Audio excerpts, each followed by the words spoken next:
Hey everybody, this is Rydo, and we are back to another live stream of Hearthstone. Today is Friday. It is 5:26. I am starting rather late for probably a good reason this time. I stayed up last night recording other games instead of just stupid reasons, usually of insomnia or just oversleeping. It's August 18th. We've got 3 daily quests on everything. Trying something new on the live chat, and that got me distracted, and so I've been sitting here for too long. Of course, YouTube is just not announcing to me, the person who is subscribed to my own channel, the person who's streaming. It's not telling me when I'm live anymore, so I don't know. I guess I need to stop complaining about it. It seems like other people find that I'm online somehow, whether they're doing it by friending me or following me on Twitter. Those things still should be going out. YouTube live streaming is also very weird about every single time trying to trick you into not monetizing the live stream, which is no way to run a business, certainly. We need to win 5 games with the Hunter twice over and play some Priest class cards. And we've got a new Tavern Brawl. Yesterday we streamed the week 2 of the Knights of the Frozen Empire. Encounter at the Crossbow, random class, and deck. Okay, we don't even get to pick, so just hop in here and play. Alright. That means I can do this week's Tavern Brawl also on the European and Asian accounts. Maybe I'll do that during the Silent Post show, which is becoming more solidified as a thing, as much as people kind of hate it. I know people hate it when I'm not talking. I know people hate it when I'm not responding to the chat. Yesterday, as I was doing the special event for Knights of the Frozen Throne, lots of people were chatting, and some of them saw the introduction at the beginning telling people that, look, I'm not going to look at the chat until the end. Some of them did not see that and were complaining that I wasn't responding immediately to the chat. Some people came to my defense. Thank you for those people.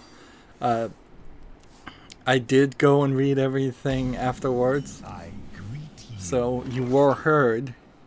You just weren't responded to. Greetings. If that means anything to anybody. Give a minion +2 attack this turn. Well, let's try this. Apparently YouTube recommends a program, which is a cloud-based program called Nightbot, for the chat moderation, and it doesn't quite have the feature that I would like it to have, which is when somebody says hello, I say hello back, but alright. That's kind of the only real thing it's missing. The only thing I set up right now is every 30 minutes it's going to come into the chat and just give direct links to my channel. Summon a random minion that costs that much. There we go.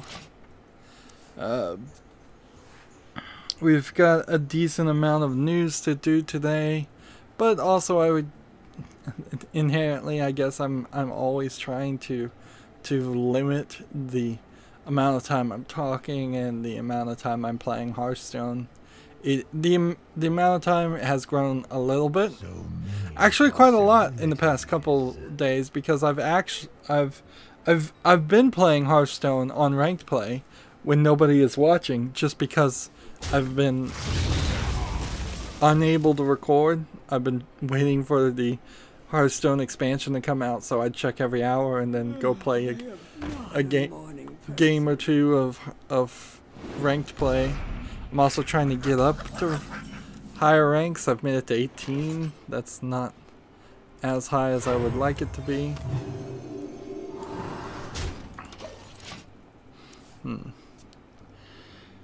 And So yeah, the amount of hours I've been putting into Hearthstone in the past month is ridiculous.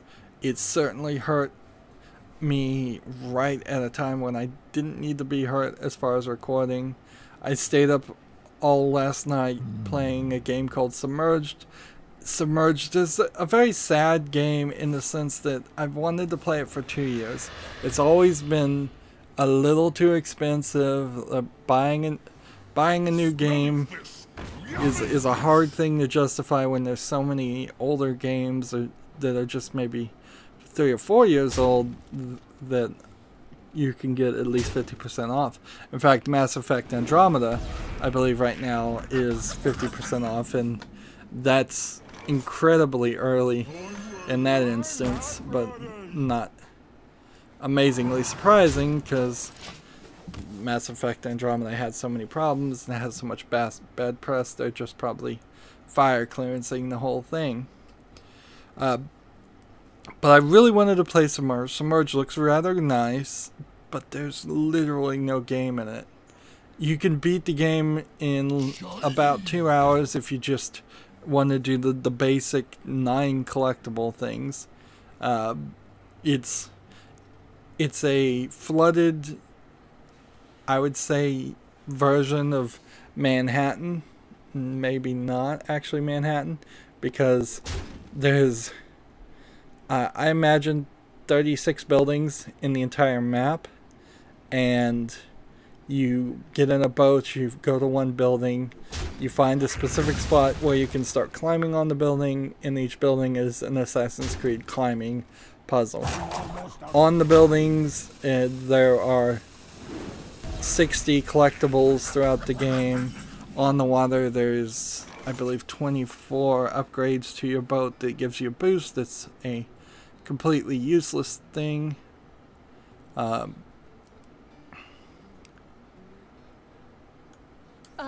feast upon and that's all there is to it. There's literally no violence. There's literally no enemies. There's no real story other than a very simplistic pictorial story that you get as you collect the main 9 collectibles in the game.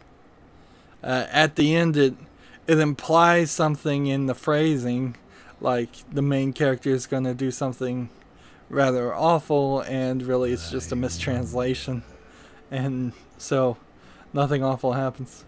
And at the end of the game, I'm like, I like these characters, and I wish they would just leave and go play a real game, be in a real game. Submerged honestly would have been better as a free demo to set up for a 60-hour Zelda Wind Waker style game, or a platformer, or maybe even a fishing game. Like, there's elements in there you could have done. You could have done a fishing mini game. You could have done locks on doors. You could have done some platforming. You could have had a chase sequence or two. There are creatures, so one of those creatures in the world could have been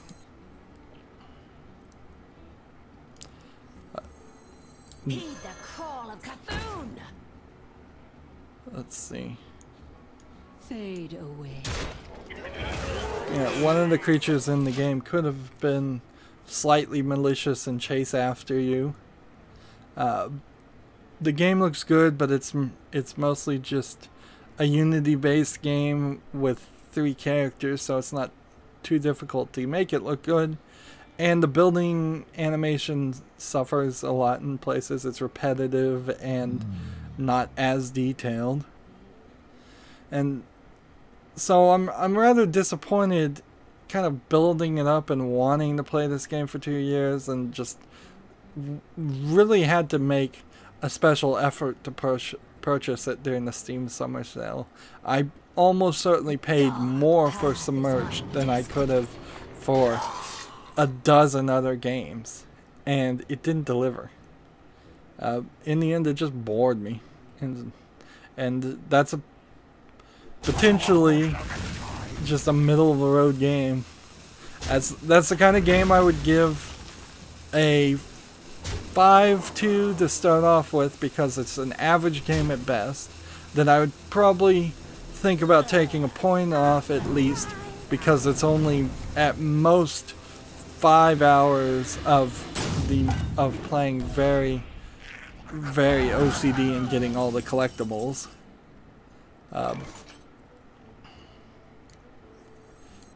And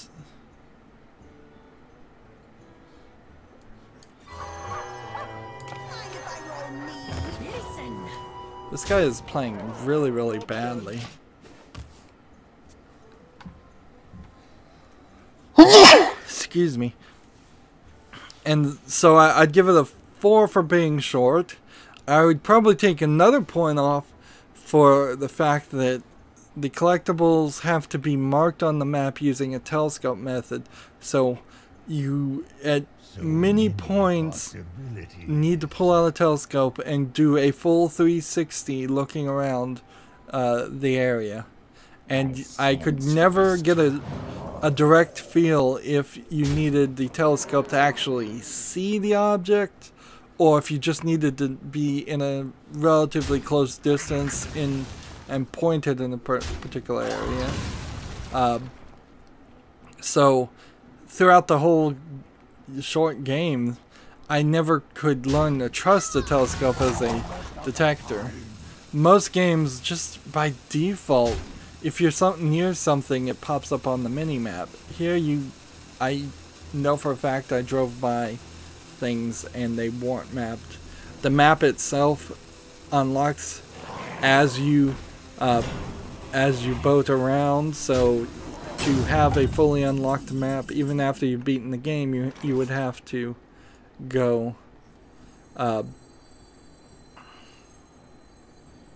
you would have to go backwards and forwards over and over again. Let's see. By the light.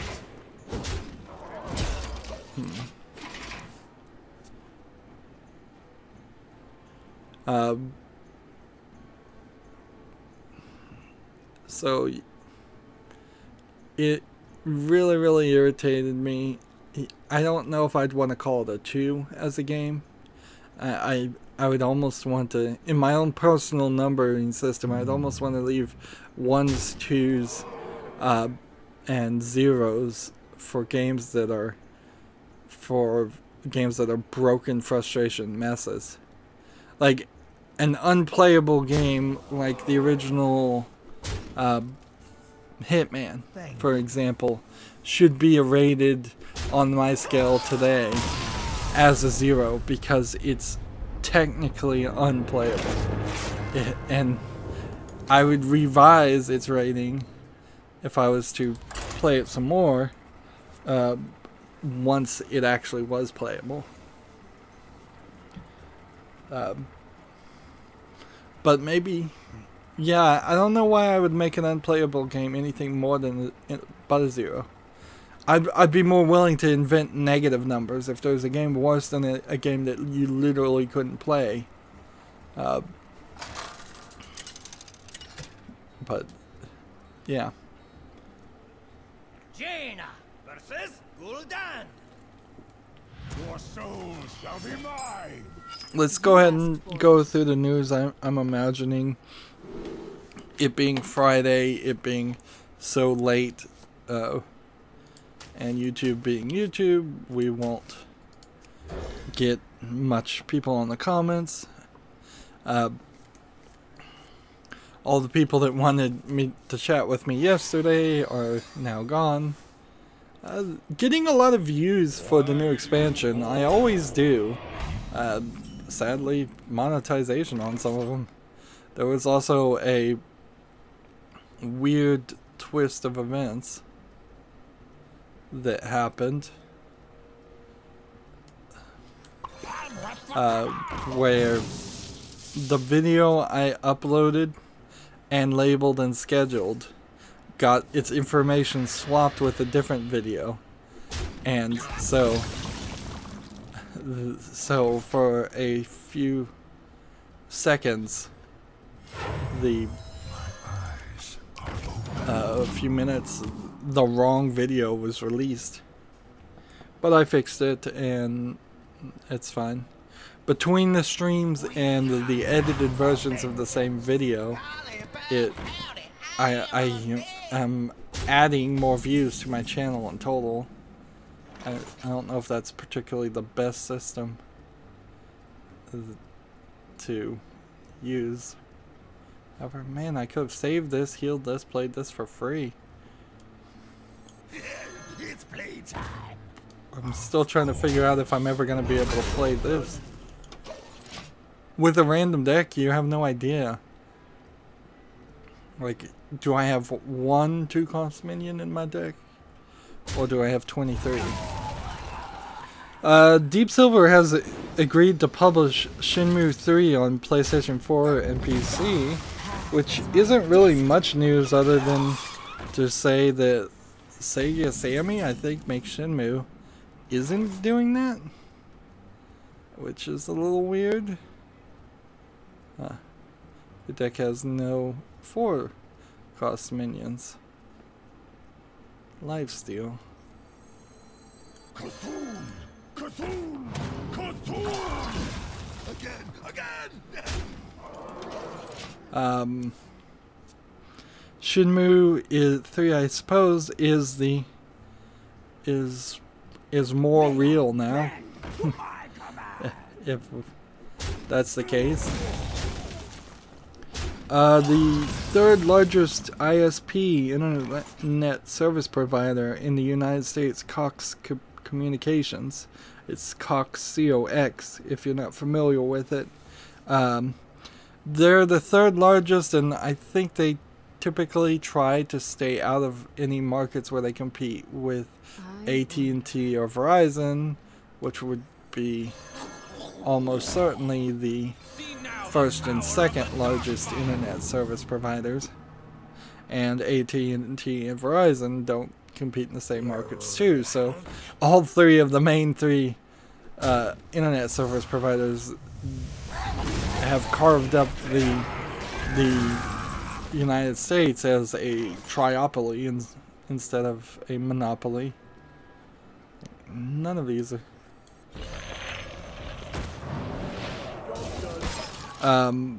anyways, Cox Communications, before net neutrality has even been destroyed, which is what they're trying to do, has already said that they're going to start charging some of their customers $50 extra per month for unlimited data.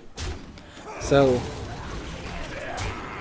you're already probably paying more than $50 in the United States for some sort of internet that was unlimited before, and they've made new rules and changed what was internet unlimited to not be unlimited, and said, oh, if you really want unlimited, you're now going to have to pay even more. Let's just go ahead and play this.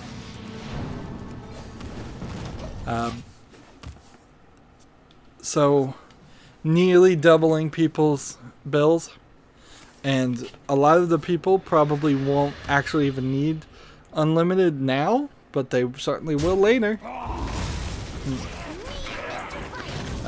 This is effectively the internet service provider trying to make you pay for cable TV if you don't really want to pay for cable TV. Your menus cost 2 more. Well, let's not play that first.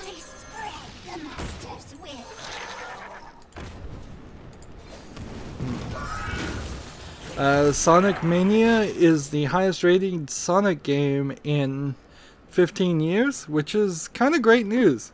I'm not a huge fan of Sonic. I inherently don't think the original Sonic games are that good because of just game design. But I understand people like it, and I would play Sonic for about 20 minutes to an hour before I got frustrated with it. And Sonic Mania is effectively redoing what fans loved with the original Sonic series, not the 3D Sonic series that came later. And the reason why it's redoing that and it's succeeding is because Sega literally just hired Sonic fans to make the game. They did something that companies in general should do a lot more of. They admitted to themselves, they looked deep into their own soul and said, we don't know how to make a fun Sonic game. We've been trying for 15 years, probably longer, to do it. Every time they make a new Sonic game, they come up with new ideas, and then those new ideas get not iterated upon in the next game. So even if they do have a really cool idea for one, it doesn't get kept. Kind of in the opposite way, I would argue that the Mario games are. I would say, if you exclude Super Mario Bros. 2, which wasn't really a Mario game when it was being developed, the Super Mario Bros. 1 had mushrooms, fire powers. Super Mario Bros. 3 had more mushrooms, more fire powers, and then a tail and a whistle. The whistle itself didn't, I think, ever get used again, oddly, after Super Mario Bros. 3. But then you go to Super Mario 64, which might be the next true iteration of Super Mario. Super NES had Super Mario World, but that was slightly different, and Super Mario RPG, that was slightly different, and those became their own spin-offs with a whole line of series games, and there's still some Mario RPGs. But Super Mario 64, 3D, mushrooms, no fire powers, oddly. So they make some changes, I guess. I guess my argument's not as valid as I thought it was. But also they kind of implement and improve. Mario 64 introduced 3D, and we've used 3D for Mario games. Sonic, I don't think, did that. Like, I think Sonic more drastically at least, changed things in between each game and had no consistency. It was always rebooting the series effectively, and that just didn't really work. Moving on, since I'm not making a very good argument about Sonic. Obviously, I don't know enough about Sonic. I'm not a huge fan. I don't think there's enough fans out there, but I'm very happy to see it succeed. The creator of Deadly Premonition, he was going to have a new game come out, and it came out, and it's called The Good Life. It's an RPG set in an English town where people turn into cats at night. They have a weird form of werewolfism, lycanthropy, where they turn into cats instead of wolves. And I think it's probably just going to be a weird, light-hearted RPG game. But knowing Deadly Premonition, it probably could go in some crazy ways. It looks a lot more like a kid's game, though. It looks like Professor Layton or something like that, which seems a little odd. There's a very large disconnect with this game compared to his other creations. Deadly Premonition and then D4 Dark Dreams Don't Die are adult-oriented in the sense that it's a mature adult character that you're playing as, dealing with mature adult themes, and this honestly looks like it's something you would target to a 14-year-old. And also, it doesn't start with D, so it's not part of his, it's not following his naming scheme, which I don't know if that was something he was planning on doing or not, but I don't know. My guess is he needed the money. He was assigned a job, and so he did it.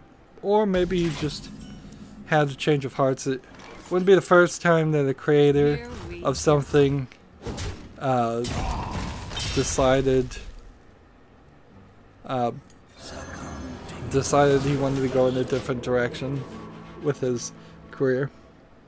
Speaking of going in different directions, Shadow of War has a mobile game version that is coming out, on top of adding loot chests to the main game.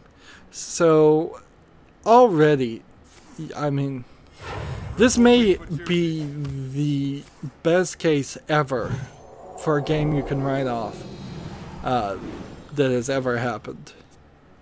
Like, we've seen things like Deus Ex Mankind Divided with the pre-order, choose your own pre-order garbage, and people have backlashed immediately against that. But never has a game come out with so much sleazy WB elements already in it. I assume the mobile game, it looks like garbage. It's a top-down, turn-based RPG, it looks like. I assume the mobile game is going to have microtransactions. I assume it's just there to make more money. So microtransactions on the phone, microtransactions in the main game. This game is going to suck so bad. Maybe if they got rid of all of those things and focused on an actual game, and maybe the actual developers are focusing on the game, and like in Mankind Divided, and then it's WB CEO people that are saying put in all these microtransactions. If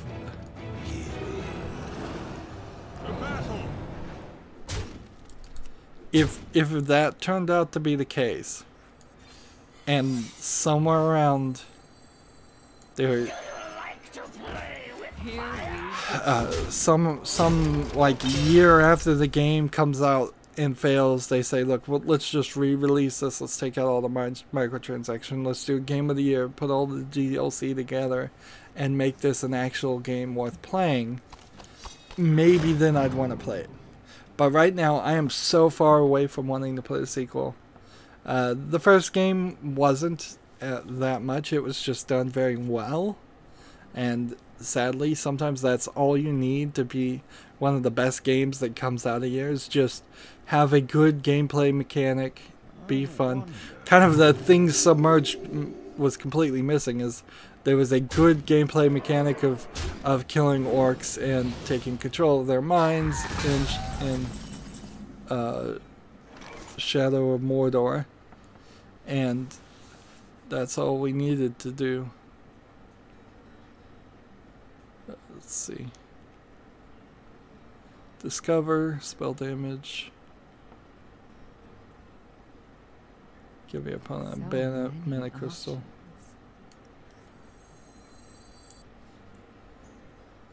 After you cast a spell. Oops.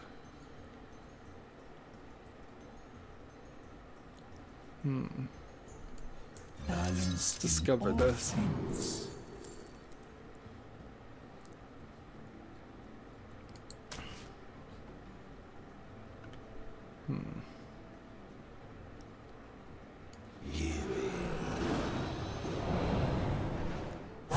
Choose soon.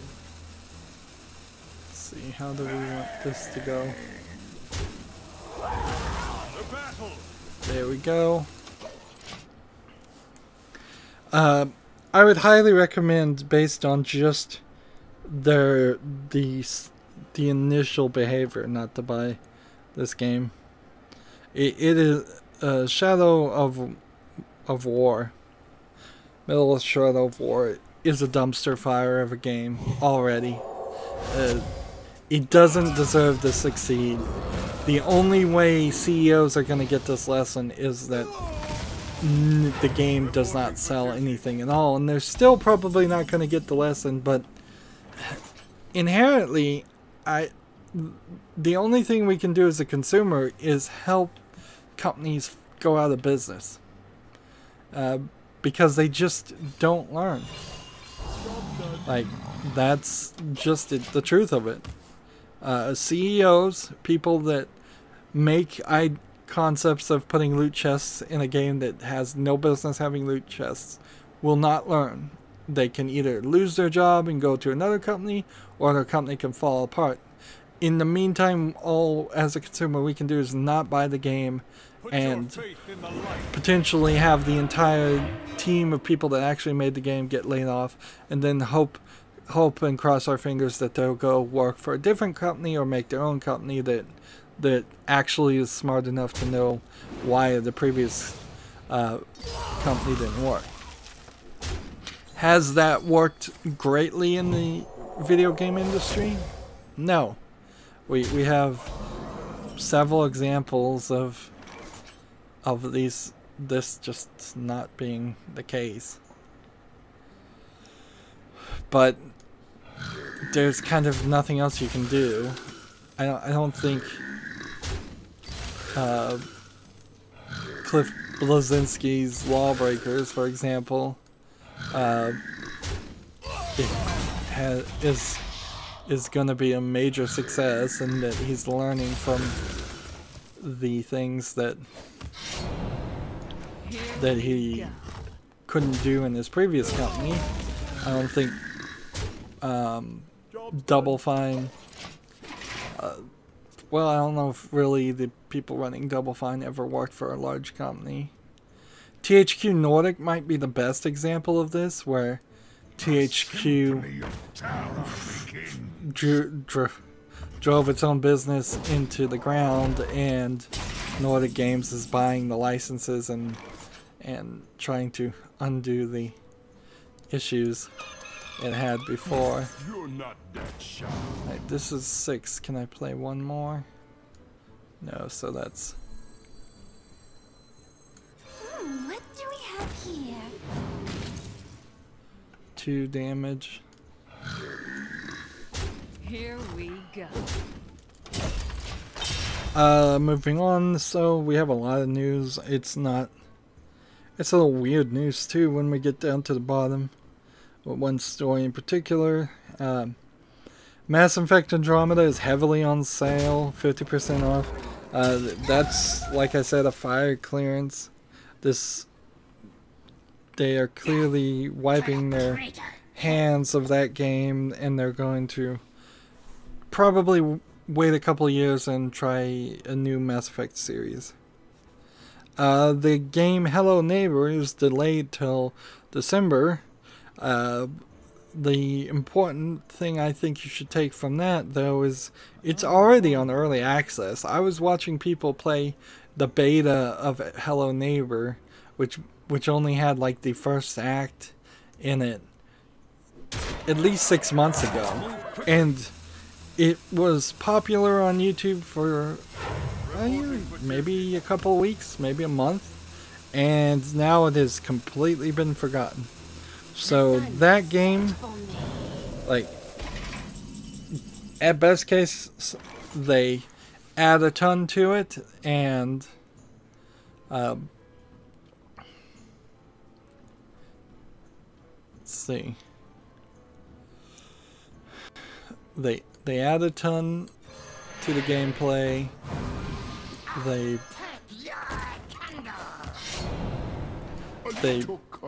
They change the name. They find some way to interest anybody in actually playing it. And I'm not getting this Tavern Brawl done anymore very fast. Well, just keep going through the news as we're doing the Tavern Brawl, and see if anybody came on, or if anybody just helped me with the 5 hunter victories. That would speed up this process significantly. For Honor has updated itself to fix the exploit that the person won $10,000, I believe, to in that contest. I believe that's the patch that the exploit they fixed. I'm not 100% certain. Really a great example of why For Honor should have been delayed. I'm growing more and more to believe that the Western world of video game design should adopt the Japanese world of concept of release it when it's done, and who cares if you miss a release date. I imagine all of that really boils down to more companies being mostly privately held in Japan. But For Honor shouldn't have game-breaking exploits or to the point where you're having contests and tournaments to try to advertise a game nobody really wants to even play because it's not well thought out or interesting. And so yeah, they spent money organizing that contest instead of spending money fixing the bug. That's just terrible priority. H1Z1 has been renamed Just Survive. It's still in early access since 2015, however, so they're really just changing their name to get away from bad press of the H1Z1. And actually, in this article, I learned that the King of the Hill mod for H1Z1, which I had heard a little bit about too, but not really paying a massive amount of attention for either of the games. Turns out King of the Hill mod got spun off as its own game, and then I think that spin-off got spun off again to PlayerUnknown Battlegrounds. So Battlegrounds in itself is, if I said that right, I don't know if I did, it's not just this game out of nowhere that gained popularity naturally. It's more an example of people have been playing H1Z1, I think because it was free a lot. Then they moved on to King of the Hill, or King of the Kill. I don't remember what the subtitle is. And then they moved on to Battlegrounds, and that makes a lot more sense why Battlegrounds is the most popular game right now on Steam, because there is a grown community of people who just wanted to play that style of game.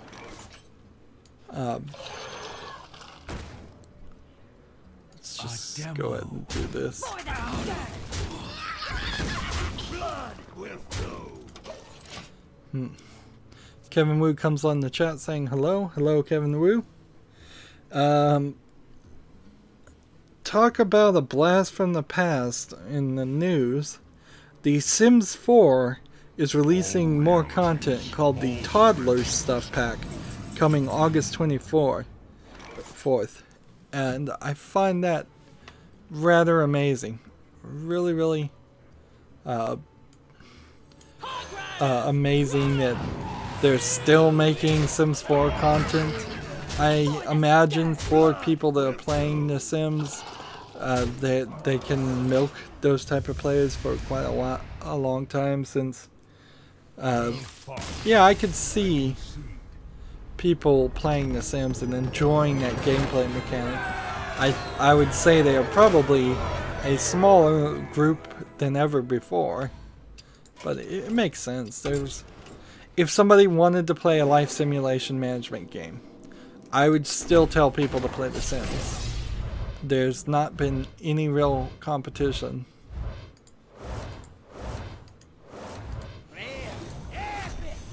We get an epic. And we'll see if we already have that.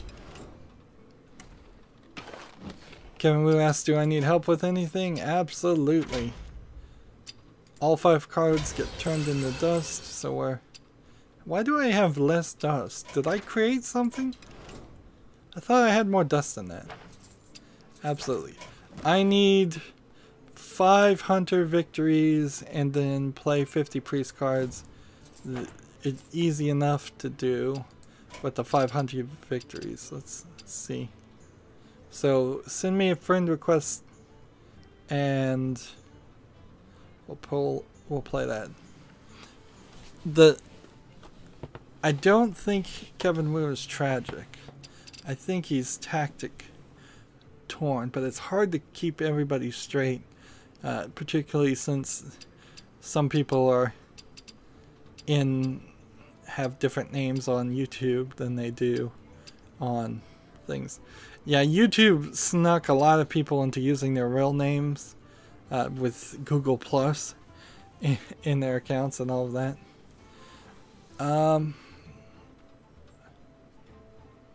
So, are you on EU? Not right now. Oh, you're on EU? I'm tech torn. There he is. Like, and I sadly will only remember that for a little bit. I needed Hunter because there's just so many people that friend me, and my memory is really bad. I'm trying a new chat mod that I haven't seen actually do anything yet, but one of the abilities is to add people that are normal, that come on chat a lot as like special people, long timers, I think is what it was called, to in some way label or recognize people on the chat. And maybe if I found a second, I would see if I can add Kevin Wu to that. And this cloud-based app may very well just add people automatically. Do you need to win with others? Yes, I do. I need 5 wins. Moving on with the news, We Happy Few is coming out April 13th at double the price, published by Gearbox. And my thought there is mostly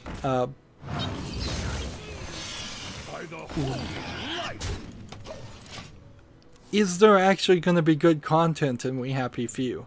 Because We Happy Few has been in this early access. It's not been a very interesting game.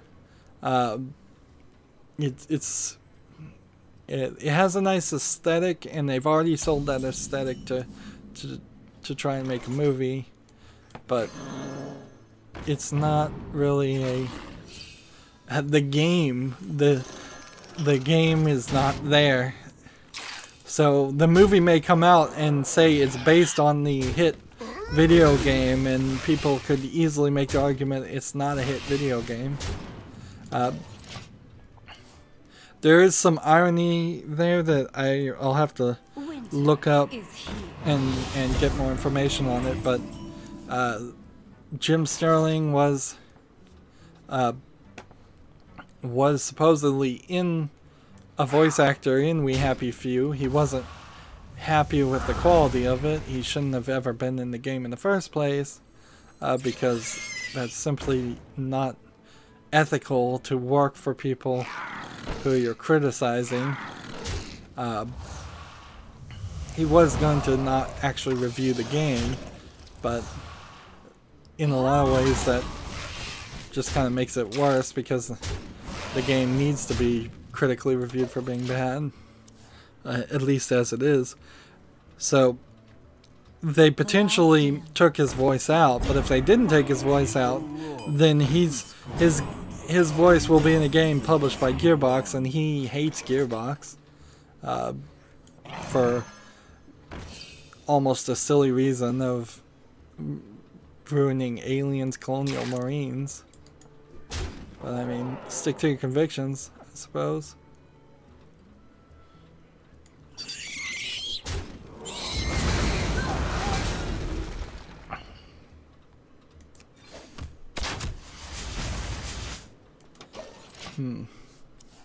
So I'll be interested to see when We Happy Few comes out, if it's actually a game.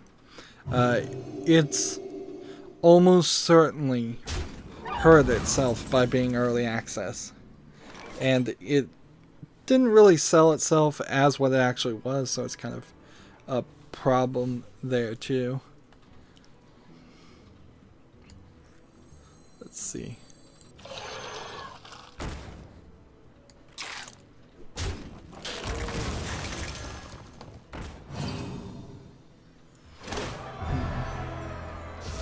THQ Nordic has announced the Black Mirror reboot. The Black Mirror is a point-and-click adventure game that I was going to cover and still plan on. There's 3 of them. I'm pretty sure it's a point-and-click. It may just be an adventure. And I honestly didn't think they were going to do anything with it. It's not an incredibly old series, so I figured they would just maybe make a Black Mirror 4 eventually, if they were going to do anything. But instead they're going with a full reboot, and that's quite the surprise. THQ Nordic continues to surprise me. Dangerously, they might be doing the exact thing that put THQ out of business though, which is overspending and overcommitting. So they do need to keep an eye out for that. I was going to play the Black Mirror series and plan to eventually, just because the Netflix TV series The Black Mirror is popular, and almost certainly that will get me some random people on my channel. In the same way that the Game of Thrones video game from Telltale got me some random views of people looking for Game of Thrones videos on YouTube.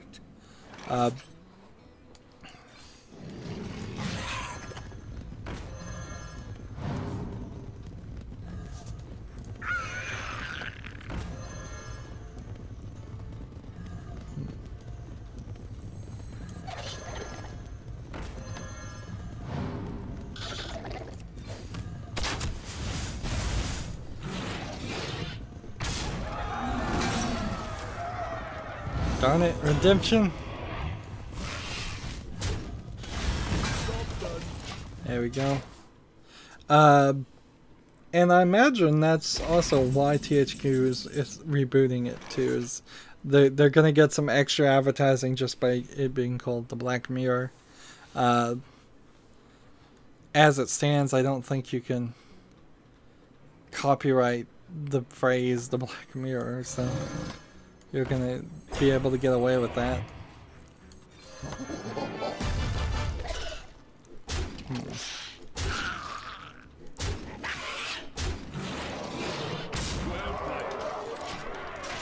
Let's see, thanks. Peter Molyneux's game, The Trail Frontier Challenge, is now on Steam. I think this game kind of deserves a checkout when it's cheaper. It's too expensive right now, but Peter Molyneux has done a lot of bad things in the past of overselling games and doing things like the creators of No Man's Sky. Oh, I am such an idiot. By the holy light.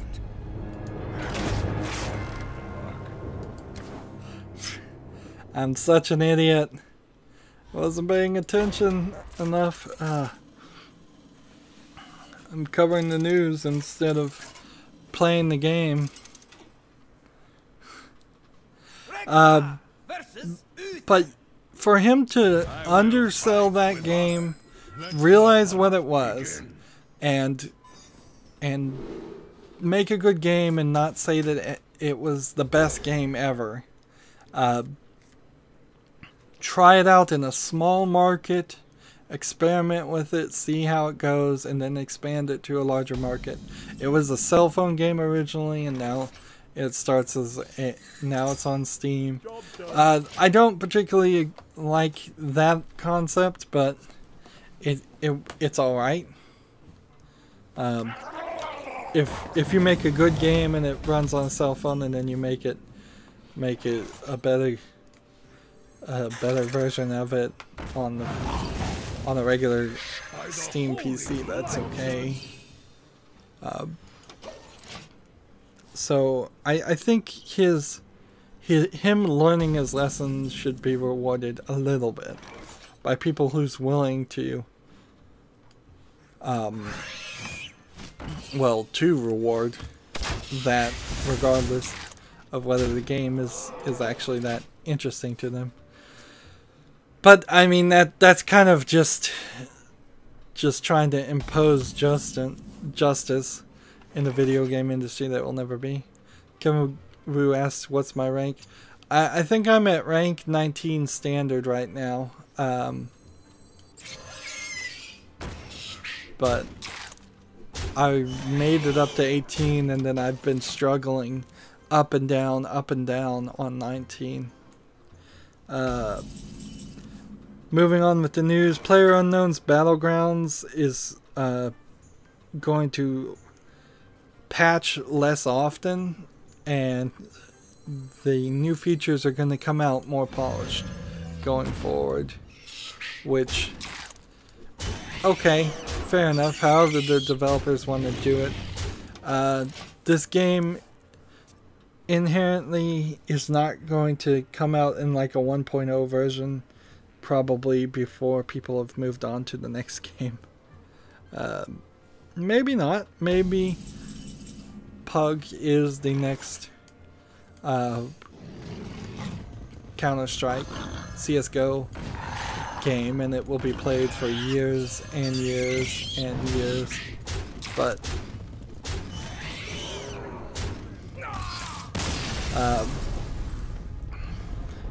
I wouldn't also be surprised if, as soon as it comes out in 1.0, all of the interest has died in it. That's kind of what happened to Kerbal Space Program too. They failed to finish the game before selling the game, and then they tried to sell the game a second time as a 1.0 release, and it didn't really work. The developers of a game called Town of Light have decided to donate a quarter of all their sales, their digital sales, to a mental health charity, which actually is probably rather a lot. Particularly if you believe the claims of video game creators, and I kind of do, that it is incredibly expensive to make video games, and you can't just do it in a basement with one person, which sorta, depending on the polish. So to give away 25% of all your digital sales for any amount of time, and particularly in the initial thing, it's not just an advertisement. It's an advertisement that's going to cost you money.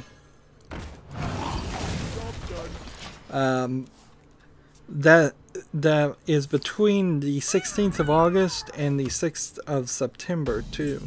So they're talking a couple of weeks of sales, early game sales.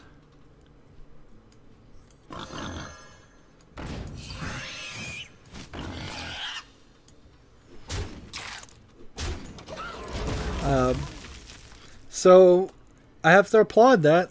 It's nice to see somebody actually do something. So often you see companies that say, if you buy, well, I guess this company is making that same statement, is if you buy our game, we'll give $1 to some charity. I guess maybe that's what it is it might just be a tax write-off. But why would they need such a tax write-off? I've never seen a video game company say need to donate to charity in massive amounts. I guess if it comes down between, we have to give this game away for free because nobody will pay for it, and we have already done the market testing that tells us that, or we can try and sell this game and give it away and give some of the proceeds to charity. Maybe then, maybe that's what it is. The Town of Light as a game I don't know anything about, so it might be pretty awful. Kevin Wu, 1 second, as I want to break up the recording and then we'll play again. Stay tuned if you're watching live. As always, I ask you to like, share, subscribe, comment, and watch every second of my videos. If you want to friend or follow me on basically any social media sites, there's a whole bunch of links down below. Thank you for watching. Have a good evening.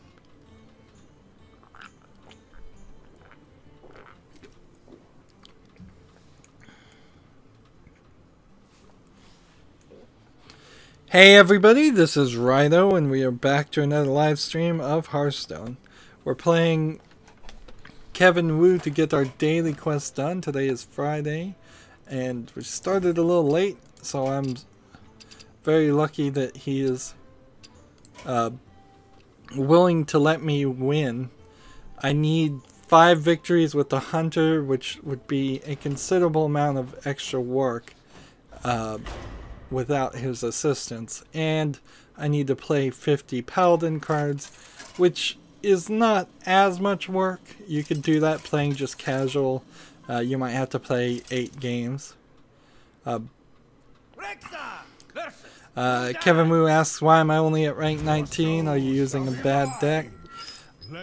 Well, I think Kriperian kind of put it best in one of his YouTube excerpt videos that he puts out.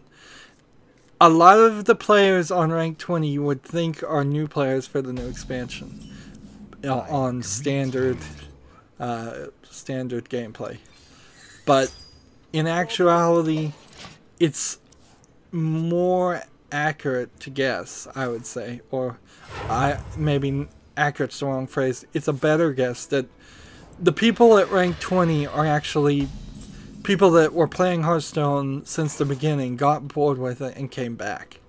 So Kriperian himself, who is a much bigger YouTuber, and I assume also a better player of Hearthstone than me, is having the exact same struggles that I'm having. Because he hasn't been playing ranked, and he got knocked down to rank 20, and he is playing against a lot of decks where people do random things. And when people do random things against a strategized deck, that only works when you know your opponent will do the right move, it's hard to win. And it's also hard to win when you're beating against other things.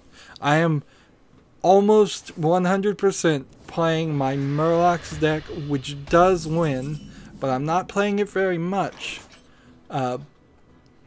It's not like I spend an extra 5 hours off screen playing Hearthstone. For the most part, I try not to do even touch Hearthstone when I'm not streaming.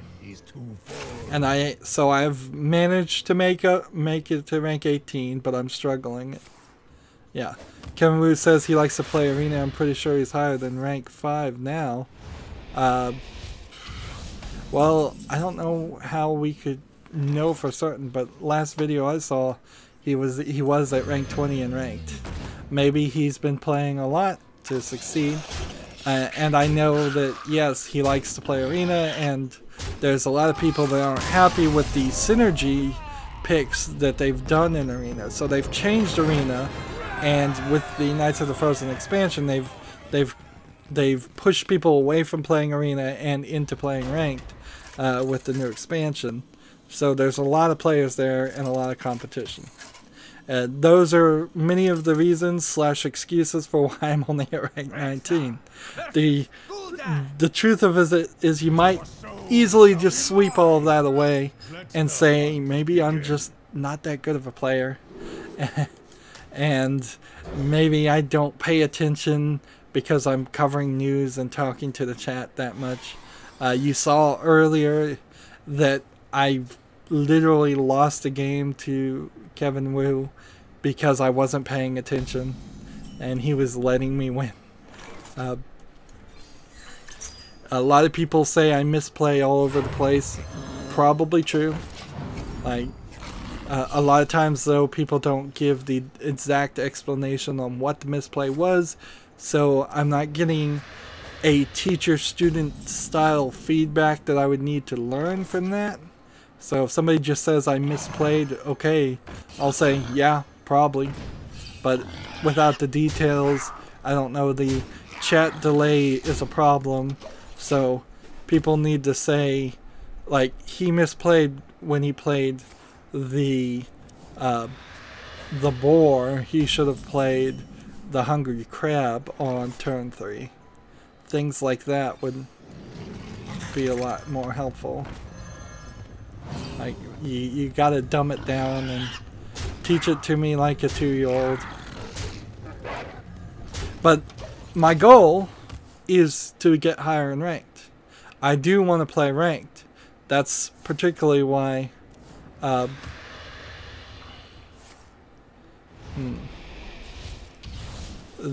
is why I think that is my main goal, to get up and ranked and improve on all of that. Kevin Wu says the Peril Throws and Quest Druid, that's his new video for today, and he's ranked 4 in the beginning. He also has multiple accounts, so we might both be right too. He might be at rank 20 on the free-to-play account and rank 4 at the paid account. But maybe also he was at rank 20 on the video I saw a couple days ago, and he's played so much he's gotten up to rank 4.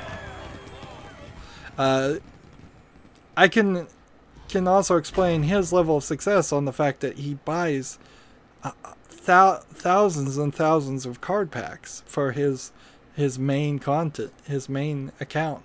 His main account has all the cards. He bought over 1,000 card packs for Knights of the Frozen Throne. I didn't buy any with actual money, and still opened up 100.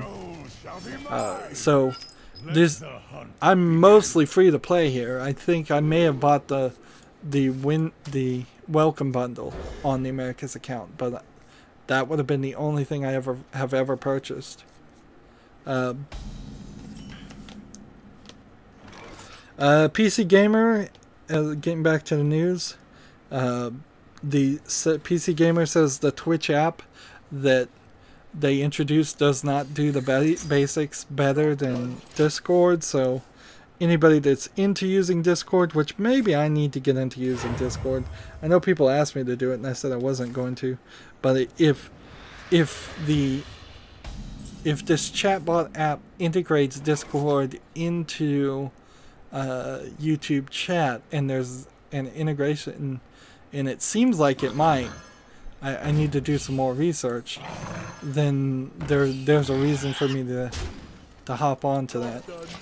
It would be nice if I helped people that would prefer to use Discord to copy their comments backwards and forwards into YouTube chat. The video I was talking about on Crypterion was something along the lines of the woes of rank 20. Kevin Wu says, I don't know if you noticed, I'm ranked 5 right now with just the welcome bundle, but I've been playing for about a year and I'm pretty active. I'm not very active, but I have noticed that some of my friends are very much higher than me. But this is also the first month I've ever even tried to get up and rank. So effectively, this is the month where I start trying. Everything up to this point has been daily quests, getting gold. So, ideally, fingers crossed, by the end of this month, we could get to 15 or higher.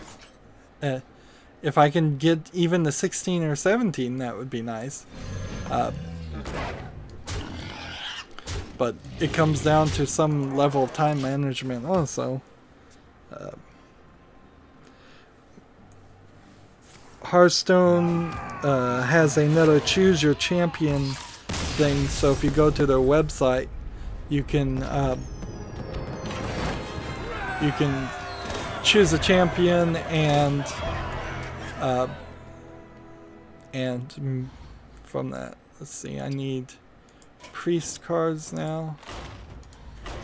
And so in this Hearthstone Choose Your Champion, I think there was a United States team, a South Korean team, or Korean team. Well, it doesn't include any North Koreans, but whatever. I think there may have been a Chinese team and a European team. So it was like a four-team invitational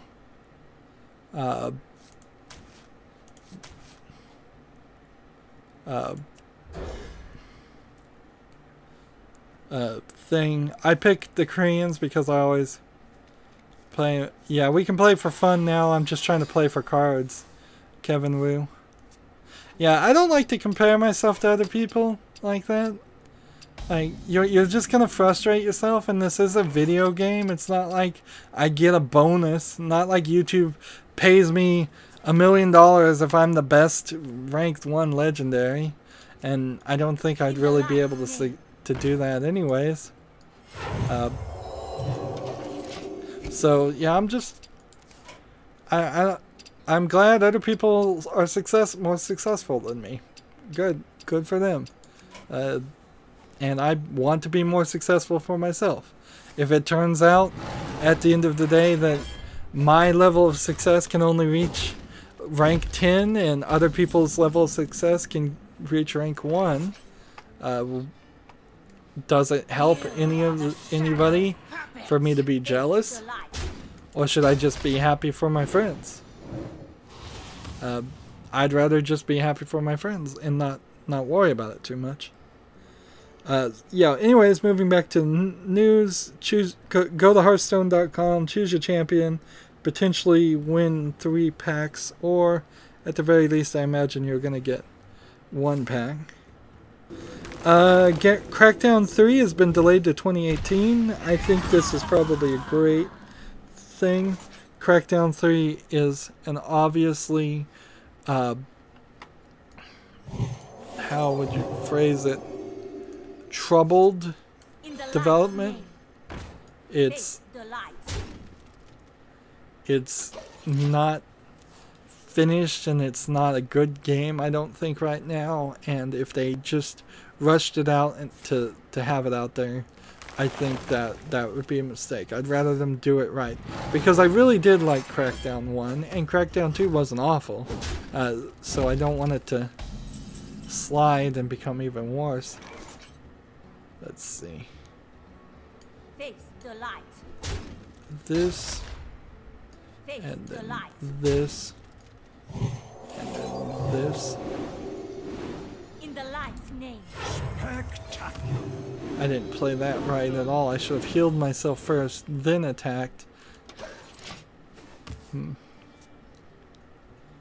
see. And I think I can end up with 1 more of these, but I don't have any real spells in the pre-stack to have more than that. And of course, having the Primordial Drake, which is a card I wish I had, would be nice. Let's see. Will this kill it? No.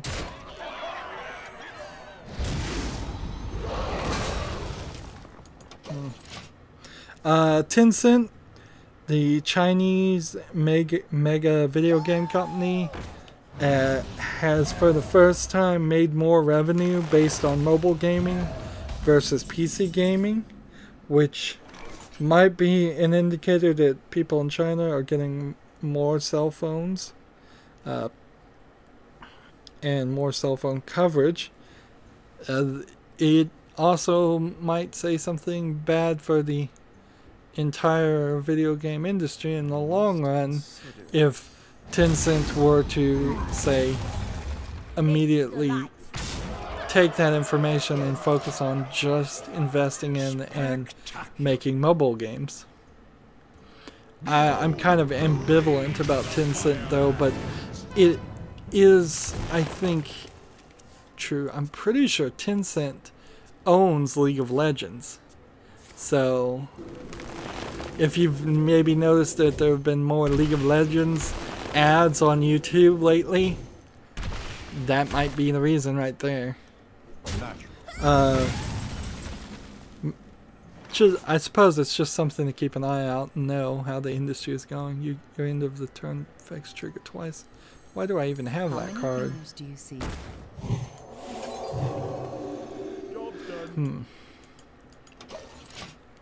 Valve has said that they may start denying large key requests to developers if they want keys, for example, to give away or sell on third-party sites like G2A at a discount.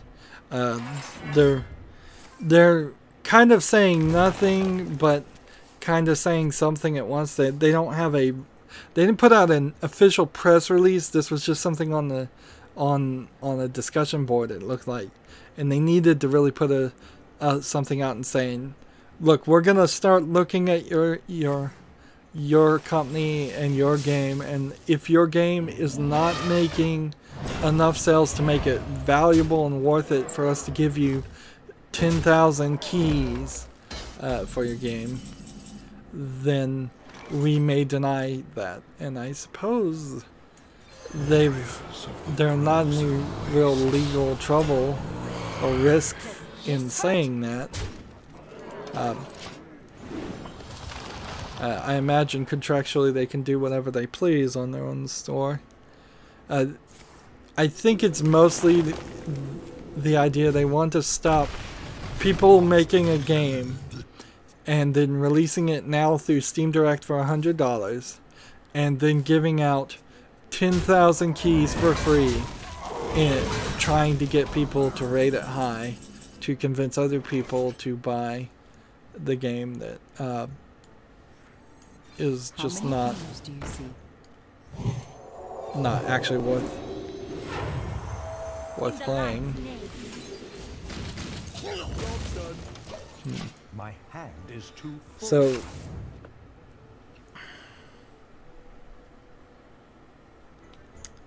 Pinball FX says, moving on with the news, Pinball FX 3 is going to have almost complete crossplay. Unfortunately, we don't live in a world where you can have just complete crossplay because of PlayStation, as far as what all the news reports are telling me. So you can play the Windows 10 and the Xbox One version of Pinball FX 3 with the Steam version. And you can play the Steam version with the PlayStation 4 version, but you can't play the PlayStation 4 version with the Windows 10 or the Xbox One version. And that's some insanity there.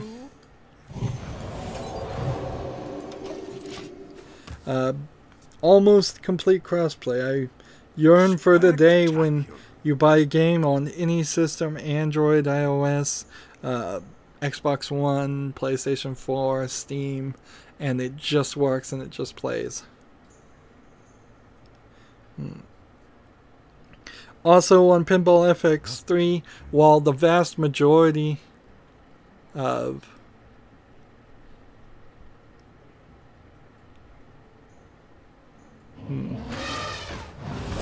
let's see, with the majority of the games on Pinball FX 3 transferring over, there are 4 games that are specifically not transferring over.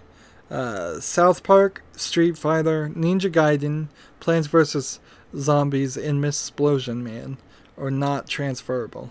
I think Ninja Gaiden might have been a PlayStation exclusive, maybe Street Fighter 2. South Park has no real reason, and Missplosion Man has no real reason to not be transferable, so I imagine the case there's that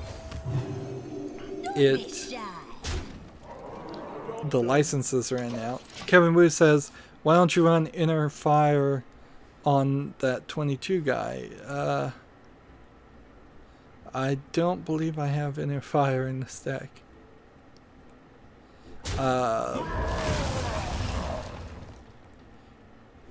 Where is it?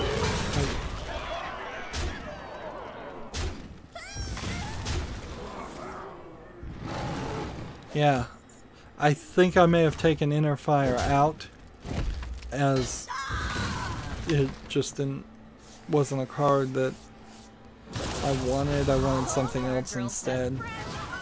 I do have Light Spawn to do that automatically, but just in trying to get some lifesteal minions, I probably took it out. Like Acolyte of Agony or Dreadscale Knight, I bet both of those were potential cards that were added in the Knights of the Frozen Throne instead of Inner Fire. It's a little expensive to run one spell like Power World Tentacles for +6 health for 5, and then Inner Fire, which is probably a 3 or 4 mana spell. Even if it's a 2 mana spell, you're talking a 7 mana combination to get it to work.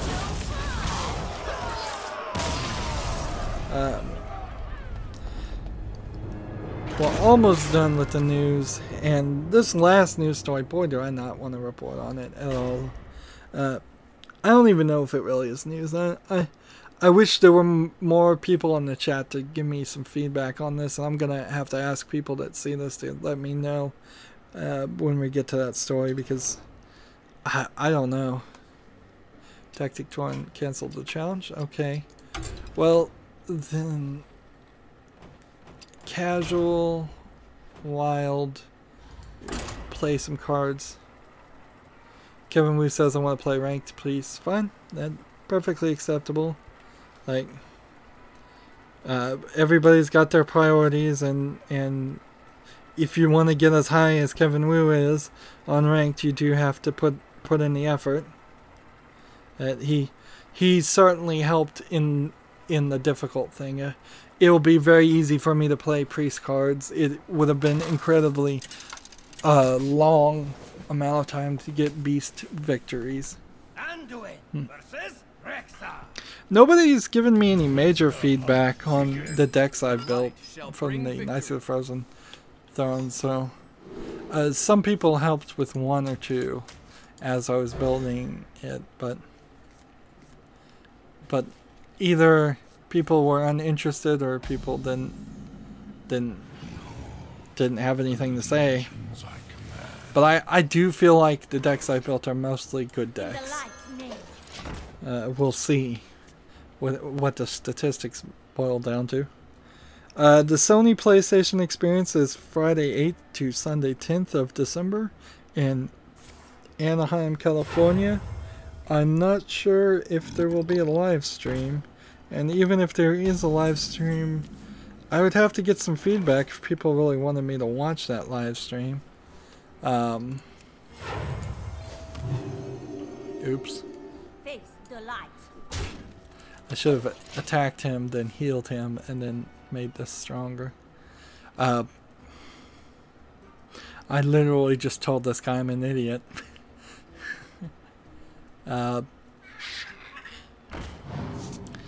suppose as a video game reporter, I should go to watch the live stream and make a special instance, but then I'm a PC game reporter right now, so while PlayStation may announce some things for crossplay on PC, it's not even highly likely.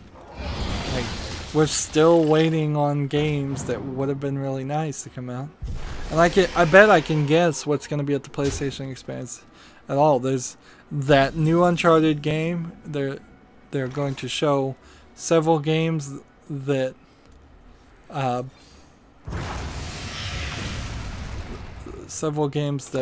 were already shown at E3, and they're going to show some God of War footage.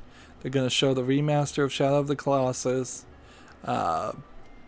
and at most I bet they announce 2, at 3 maybe new games, if they announce any new games at all.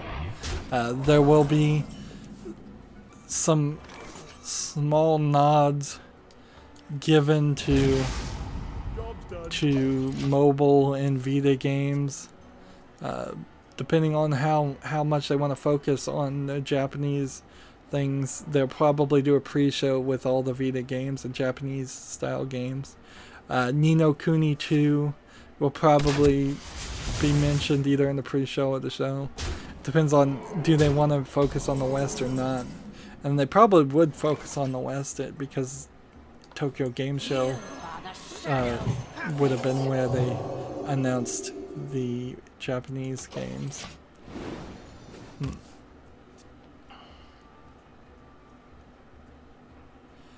Kevin Wood comes on. To be honest, it's pretty hard to make a new unique deck that works well. If you really want to get high, I recommend just copying decks that are working well, like Jade Druid or mid-ranged Paladin. I've been trying Jade Druid, and I'm missing cards, and I just learned how to copy things using Hearthstone Deck Tracker and the websites to figure out just the way you do that. Mid-range Paladin is a new one to me. I haven't heard that one, so I'll see if I can find that deck and see if maybe that is something I have the cards for. But it's a 50-50 situation when you're just gonna copy the top meta decks, because then I'm really just doing the same thing as everybody else.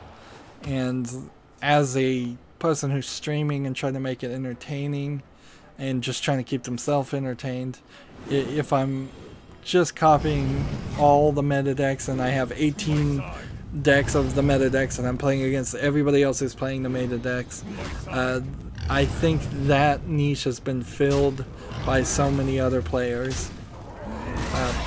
I don't particularly aspire to be a Hearthstone only streamer that is always making it legendary rank 1, 2, or 3 each month. I'm trying to do something slightly unique, but Kevin Wu is also very right. Like, you kind of have to play the meta decks because everybody else is playing the meta decks, and Hearthstone needs to eventually address this and probably do something random to fix it. I don't know what they could do short of a gameplay mode where half of your deck is constructed and half of your deck is random cards, or I don't know what you do, honestly. Now right now I'm not playing particularly to win. That's why I'm playing on casual instead of ranked. I'm just playing to play cards. This deck should win, but yeah, as you can see, I've played it once and it has a 0% win ratio. And now, sadly, we are getting to the story I don't want to talk about at all. I don't know if this is news, and this is certainly news about a new news article of Rydo creating the news instead of reporting the news, which is bad reporting. Like, rule number 1, don't make yourself a part of the story.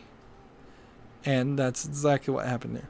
So let me try to be as fair and objective about this as possible.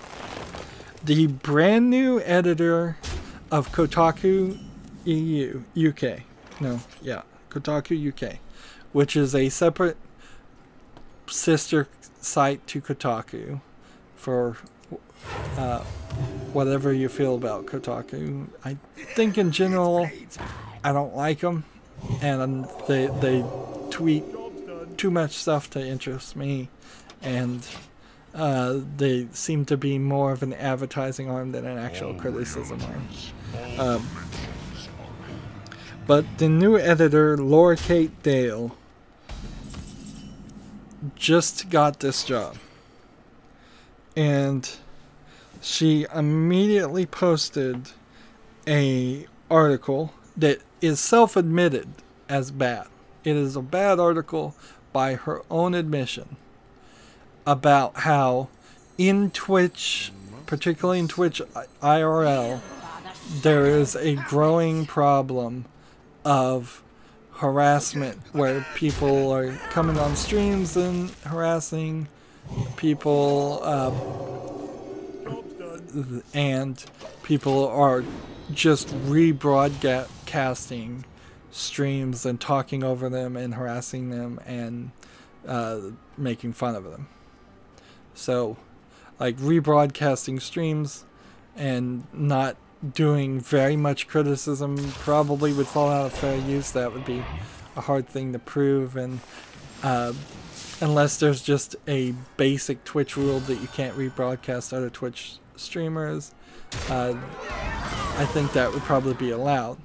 The problem is all of it is called harassment, and harassment's not particularly an illegal thing, and it's also sadly subjective, because you can say somebody's harassing you when they say something that's slightly critical, or you can say somebody's harassing you when they show up at your doorstep with a flaming bag of poop, like, or worse. The bad article she wrote centered around a woman streamer who is claiming to be harassed, which, okay, I can see that. It's certainly not unheard of for females in general to get more attention. They enjoy it in both ways on Twitch. You can clearly see that a lot of Twitch channels get a lot more views when the girls have their cleavage in shot, and when girls are playing. The whole gamer girl cliche is often just often a very successful way to get more attention. And when you get more attention, some of it will be negative attention. So it's almost a 50-50 split, I would say. And honestly, if you're streaming anything, you're asking for attention. So you've got to learn to deal with the negative attention in the same way, as while recognizing that you put yourself out there to be seen in the first place. People on my channel certainly have seen that some people do just come on the channel and try to troll me, and they just say I suck. In fact, I was thinking, nobody has really said anything that awful to me in about a year. Things that I would just think were direct personal attacks that have nothing that you can help with. I was getting a lot of that in the Kerbal Space program because the audio sucks, and I still get that, but you know, I've kind of forgotten all about it. So I'm personally, on YouTube at least, very happy with the experience. Harassment does happen. You just have to deal with it. It happened when I was a little kid in kindergarten, before the internet was a thing for most people. It happened when I was in high school. It has always been happening. People harass people. It's a human problem that I don't know if particularly is growing, particularly on Twitch. And so that's the first part of this story, and there's multiple parts to the story, and it's really just a mess. But the first part of the story, I have to ask people, have you seen, do you believe harassment is getting worse on Twitch?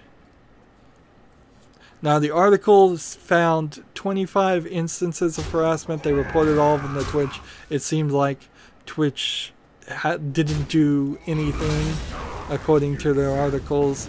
Maybe Twitch doesn't care. Maybe Twitch has just grown too big. Maybe Twitch is following its own rules, which are kind of weird. But the authors and Kotaku UK just doesn't like the way they are enforcing the rules. Inherently, it doesn't feel like they would be happy until anybody whatsoever that every single person they accused of harassing them was banned from Twitch completely. And that doesn't help Twitch, and it doesn't help any Twitch streamers any. Now this article, to get to the second part of this article, and like I said, this is a mess. The second article in a series of articles they plan on doing, they bring in John Bain, Total Biscuit, and ask him about it, and he says and that is the actual badly written article. But honestly, I imagine both articles are probably written pretty badly. And they ask him if he thinks if harassment is increasing on Twitch in the past couple of weeks, and he says yes. And okay, he does stream on Twitch. He's kind of a credible source. Unfortunately, now you have a video game critic interviewing another video game critic to make an article. None of this really has much to do with video games. It's very adjacent. It's at best it has reason to be mentioned because Twitch is a video game streaming site, but honestly it feels like they're just creating a problem. And part of the thing with why I don't want to report this story as all is nobody else is talking about this. Nobody is touching this with a 10-foot pole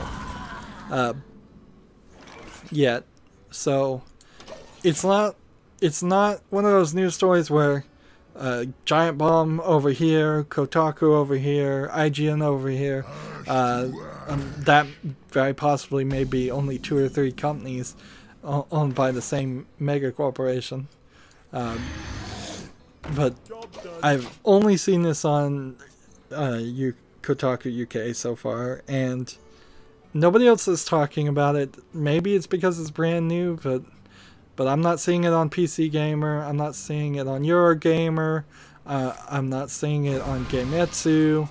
I follow all of those on Twitter. Not nary a mention of an increase in harassment. So it feels like they're kind of just seeing something there or creating a problem that is no worse than it is anywhere else, and kind of impossible to fix.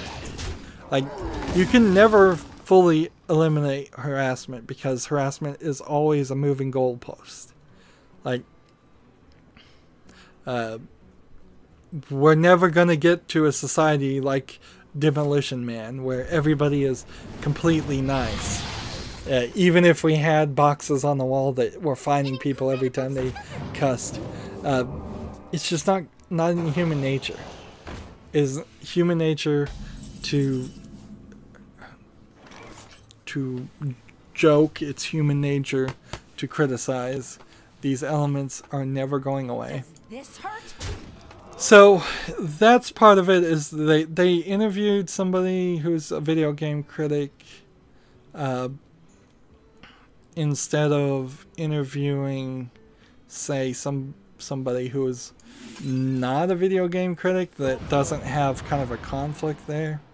Total Biscuit's been around. I'm sure some people have some problem with him for some things. He's very opinionated, and I'm sure people don't completely agree with his opinion, so that also adds to this dumpster fire.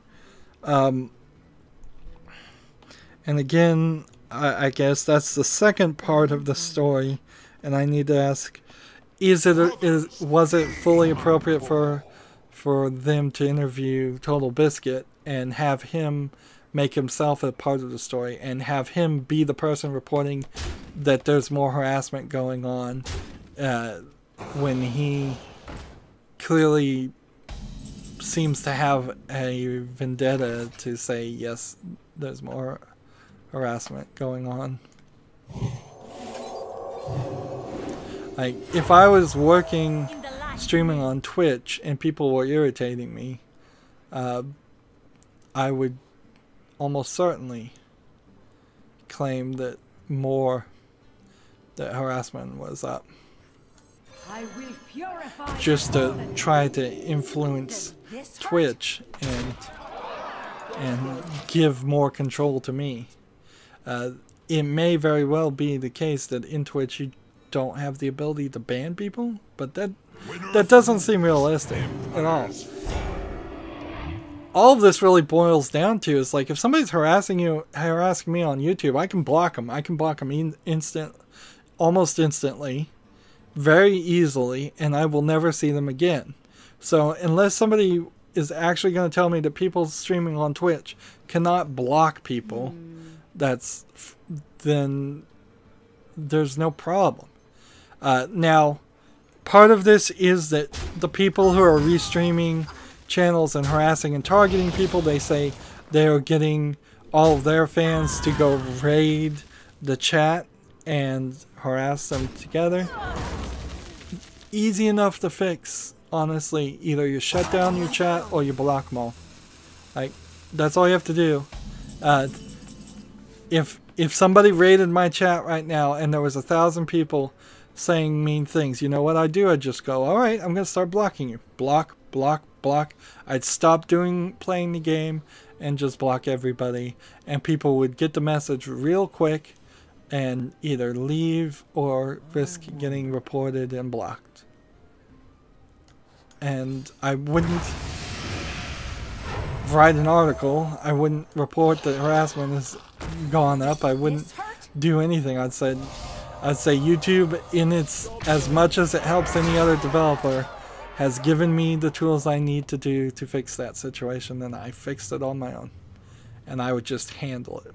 And maybe inherently this is a case of people not wanting to handle their own literal business where they make money, and instead trying to get somebody else to do it for them. We're not in kindergarten. Nobody here that should be watching my stream is in kindergarten. We don't need a teacher looking over us telling us what to do. We should all be mature adults. And if somebody's not a mature adult, we at least on YouTube, I have the skills to eliminate their influence on me. So yeah, that's part of the story.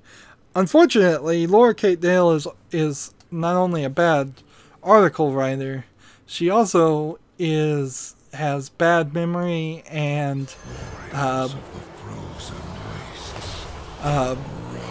bad research skills, apparently, or at least she's claiming, because she put this article about harassment and focusing it certainly against harassment against women right on the exact day anniversary of the tweet that started Gamergate. And it is clearly in her apology article the stance of Kotaku UK, whereas even Total Biscuit argues that this is not true, but it is 100% the stance in the article. They say of everybody at Kotaku UK that Gamergate was a 100% harassment campaign against women, and the phrase ethics in journalism was not even spoken, and that is exactly what anybody who was on that side of the Gamergate label would claim it was about. And it kind of centers immediately right back around the ethics in journalism, because this new editor, in her almost first instance, has decided to start a campaign or fight again and refight Gamergate, which nobody uses that phrase. I wouldn't recommend even people who supported it as an ethics and journalism argument would use that phrase, because it's been just turned into a different form of calling somebody a Nazi when they really aren't. It's just been muddied. But it's certainly a fight that she stumbled into herself, that Lord Kate Dale. And that irritated a lot of people. And it's still going to irritate a lot of people. Now, I'm not 100% certain because it's been a long time, but I'm pretty sure it was Kotaku USA. One of the employees at Kotaku USA was sleeping with one of the game developers and then also writing a lot of articles praising the games of that game developer. So that's where Gamergate, to my understanding of it, started. And they're trying to refight it, and they did a sadly far too successful job in saying it was a bunch of just sweaty neck burials that hated women and didn't want women in video games, and literally the video game industry refused to even mention the part about, oh no, this person did not tell people that they were sleeping with the person, that they were writing articles about their product and promoting their product. Completely unethical behavior. I believe that at least one of them was cheating on their spouse, if that makes any difference to people in the meantime. Instead, they just kind of changed the story over and over again, and I see a lot of this in political news reporting. It sucks. It's a lot of yellow journalism, is the phrase, where things are slightly changed so that they don't have meaning. I could use more modern references in the news, but I'd prefer not to mention the more things that are happening. But a very basic example is the phrase that you may have heard: one man's terrorist is another man's freedom fighter. So, like, many times in the news, a freedom fighter will be called a freedom fighter if they are fighting some country that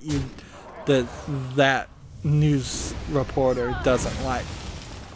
But they will be called a terrorist if they're fighting against a country or a regime that they do like. So take that for what it was. And that's another part of the story. I don't want to get too much information about Gamergate, but if I've said something completely off there and you can really show me some facts to prove it, I guess give me some feedback there. Like, I don't care to hear you if you're just going to make a personal claim that no, it really is all about harassment. Undoubtedly, there were people that did want to harass people, and trolls. There are trolls everywhere on every side that use the Gamergate title and made it look dirty.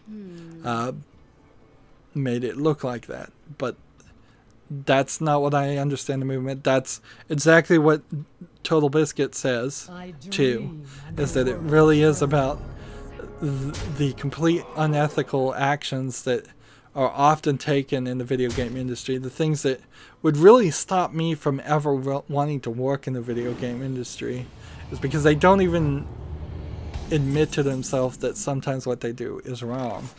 They don't even see it. They are so self-obsessed and absorbed that they think they're perfect and that they're just being harassed. And I think that's really what it boils down to, is like any criticism of the things you're doing that are actually should be criticized is just harassment, because your own ego, for a lot of people, cannot be bruised. But as I see it, and that's why I prefer the phrase ethics in journalism, because you can't really muddy that too much. There should be ethics in journalism. You shouldn't be getting free games and not disclosing that you're getting free games. You shouldn't be taking free vacations to Rome for the new Assassin's Creed game and then rating Assassin's Creed higher because of that free vacation. Okay, and moving on with the story, that, man, it is just a mess. The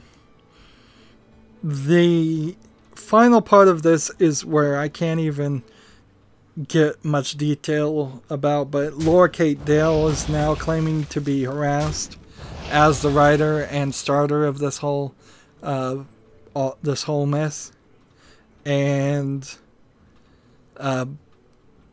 I see on her Twitter account there's a bunch of people supporting her, but I cannot find any evidence. So either she used the tools that she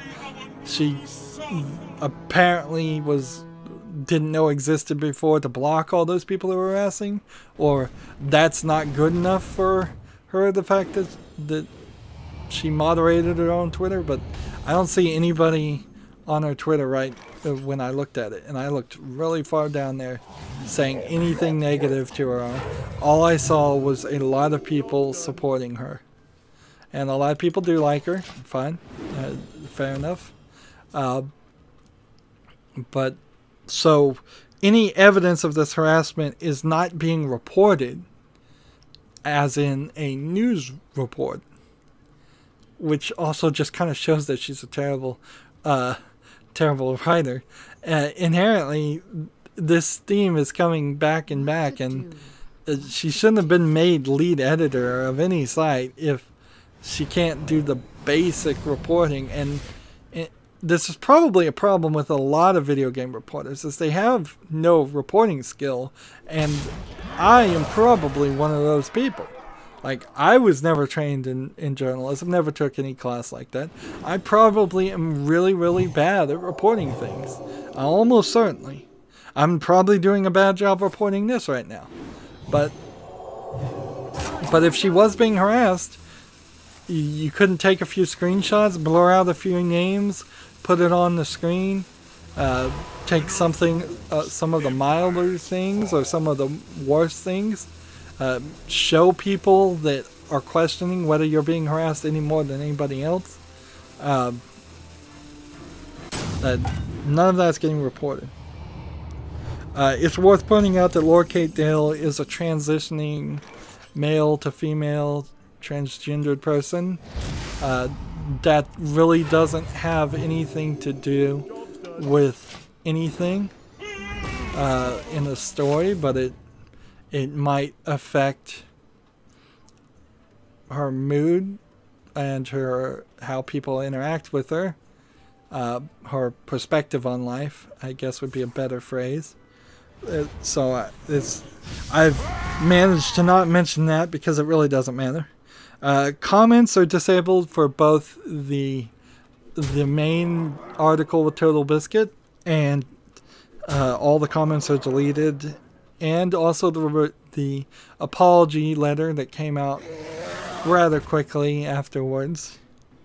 But there's almost no facts in this story, and I guess that's why none of this is getting reported by anybody else. I spent a ton of time trying to do some research here, trying to see what's going on, because this all just kind of started in a backwards motion for me. I saw that Jim Sterling, who does the Podquisition podcast with Laura Kate, My hand is too and full. I've said many times Jim Sterling is a drama queen. It seems like Laura Kate too might be, and I mean that, I guess, in the nicest way possible. But all I saw that was she was being harassed, and I thought, oh no, had she been attacked? It seemed like she might have been mugged in an alley or something at the beginning, and that's where I thought the story was going, and I had to keep digging and just struggling going back and finding the articles that people are even referencing, because they're not really even referencing it. It's such a common tactic to just say the people are bad and then not link to any footage or article or anything they've said. That way, whoever is listening to your story just kind of has to take your word for it or move on. It's really playing to the least informed of the populace, and a lot of that seemed like it was going on. There was not a lot of referencing.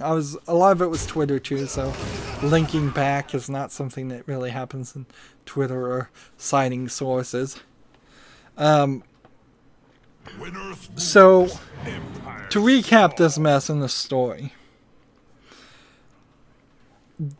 it starts. Laura Kate Dale becomes the new editor at Kotaku USA, not UK, not USA. She immediately writes an article about women particularly being harassed on Twitch, which women do, I will fully agree, get more attention, both positive and negative, and that's just always going to be the case. They benefit from it, and they suffer from it in the same thing. She immediately says it's a growing problem, which I don't honestly believe. I'd like to see more citations here on there being a growing problem of harassment. Like, if somebody told me right now there was a growing problem of harassment on YouTube, I'd be like, it's not growing. It's the same level it's always been. But she claims on Twitch it's growing. And then from that point, she immediately does something to restart the fight for Gamergate, and she seems to have been the first one to put the phrase Gamergate in any post, official post. So she brought it up in her apology letter when she could have not mentioned it at all and just stuck to the facts and said, look, I made some mistakes, and there were two sides criticizing the Total Biscuit article that saying there's more harassment on Twitch. One, that the article wasn't very good and didn't have very many facts, which is definitely the case. And then on the side thing, it's the 2016 Ghostbusters movie argument all over again, that the claim that people didn't go to see that movie and it wasn't a huge success because people don't like women, and it's just not the case. People didn't go see that movie in droves because it wasn't a good movie and it didn't look like a good movie. And any remake of a classic like Ghostbusters is not going to work without the famous actors. And then after basically trying to refight Gamergate, something nobody's even talked about, or I've heard anybody talk about in a long time, she's claiming she's being harassed. It's like, you enter the... It feels a lot like she entered a bar, she said, I'm going to fight all of you MRFers, and then as soon as somebody stood up from the bar and said, what'd you say? She goes, I'm being harassed. Help me, help me. To put a crude reference there.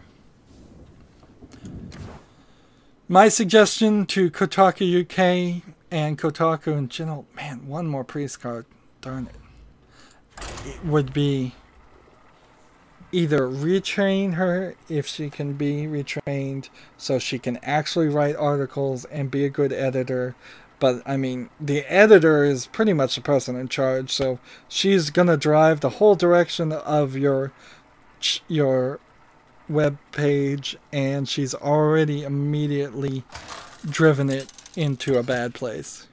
So, retrain her, reposition her, or get rid of her. I mean, The light shall bring victory. there needs to be a major shift. You need to focus. All she needed to do on her first few weeks was throw out some softball things. All Kotaku UK needs to do is review video games. So she could have reviewed Hellblade: Sesuna's Sacrifice, and that would have been it. And there would have been probably no controversy. But almost her first act was to cause trouble. It may have been planned. It very possibly may have been their desire to start off with a bang and controversy, try to move Kotaku USA UK, I keep getting confused, into being like a trash a trash website that just puts a bunch of clickbait and drama. Maybe that's what they really want to do. And video game review drama, not fun. Well, I'm done with that article, that report. I didn't want to report on it at all. I spent hours and hours yesterday agonizing. I went through all of Total Biscuit's latest co-optional podcast. He didn't even seem to tell anybody or bring up anything about this article, but instead teased it till the very end of the news section, which is almost at the very end of a 3-hour podcast. And all he really talked about was reiterating his claims that he's been seeing more harassment. And even on this optional podcast, his guest was saying, is this something new? I haven't seen this. I haven't heard this. So even his guest, who also streams on Twitch, was confused about this. So I mean, I guess Total Biscuit kind of had to double down on what he said, or just stay silent about the whole thing. I imagine he's trying to stay out of it because it seems like Laura Kate cannot stay out of it, is trying to make it worse. And I imagine the story could easily just blow up even more. Like, maybe in a week or two this story does start getting reported more and more. There was another story of Tokyo 42 where they made a fake Twitter account accusing themselves of stealing the copyright of a fake old game called Tokyo 41, and then they went to all the press people and told the press that Tokyo 42 is stealing their game, trying to get some kind of viral marketing. And it seems like the first company that did any research and wasted a bunch of time looking this up said, no, this is fake, that they're just lying. And instead of admitting, you're right, we're lying, we were just trying to get some advertisement, they put out a second press release saying the first news people that found out they were lying were wrong, and it's totally happening. And I'm like, oh, wow. Talk about unethical, just blatantly lying to sell your game. Actions. That's not in games journalism ethics, that's in games publishing and development, and they haven't had ethics in a long time. Settle the ship. X marks the spot.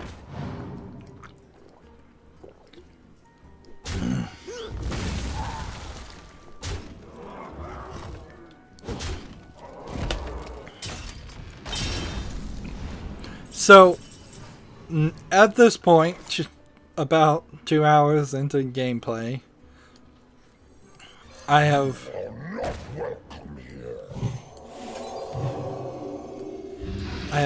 played all the daily quests.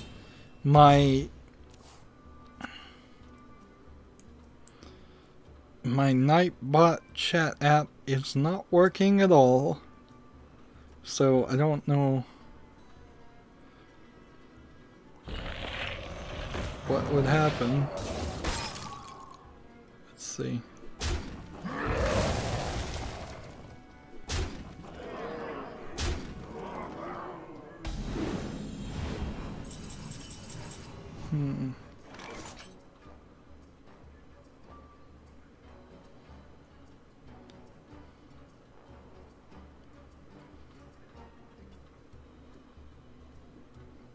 Oh, I see. I see what went wrong here. I didn't follow the instructions, right? And because I didn't follow instructions, right? I never allowed it to do what it was supposed to do. Alright.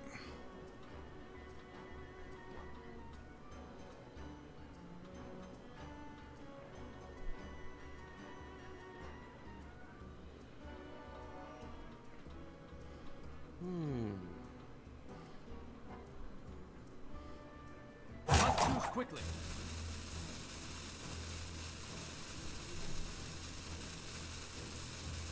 Amazing. Come on, phone.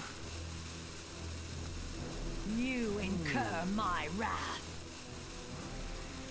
Still getting a lot of clicking when I play Hearthstone, but I don't hear it any other time. You incur my wrath.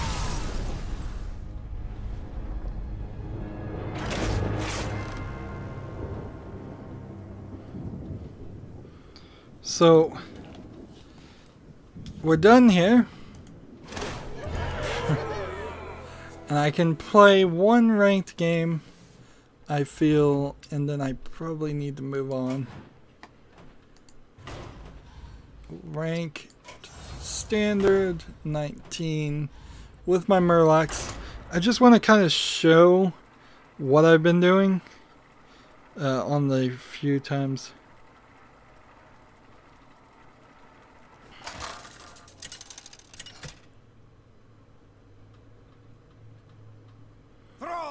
Versus Rexa. Let the hunt begin for Doomhammer. So, here's my Murloc deck. This is what I've been doing, trying to get things working. And that doesn't work. Alright. So I'll do this. I'm gonna have to type in a long string.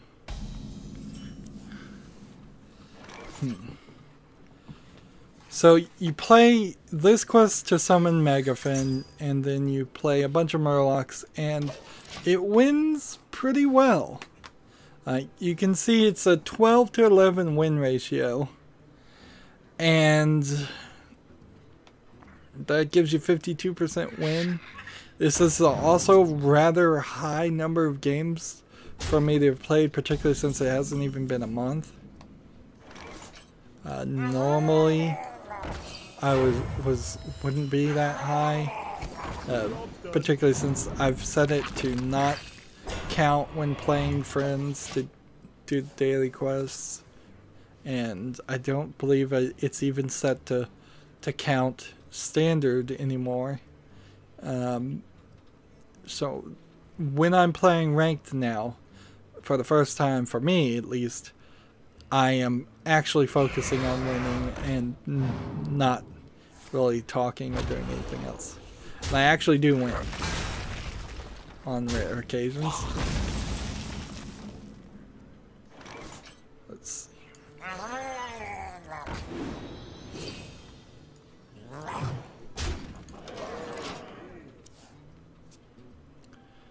Of course, I may immediately fail.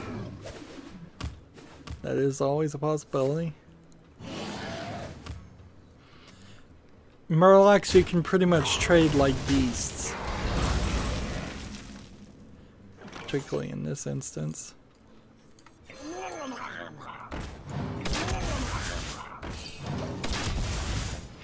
Getting up to 10 to play Megafin. Megafin fills your hand completely with Murlocs. I also have some totems that give me some boosts. Flame Totem and let's see, the Primafin Totem, which were recommended, and ice fishing was recommended. And that puts a different series of what's the word you would want to say?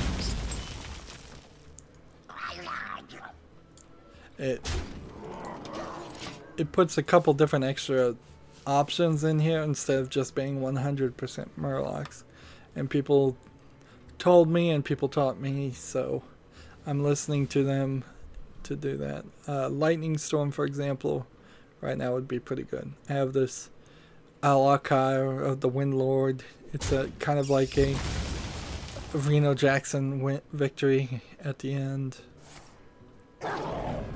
Lightning Storm would be nice right now.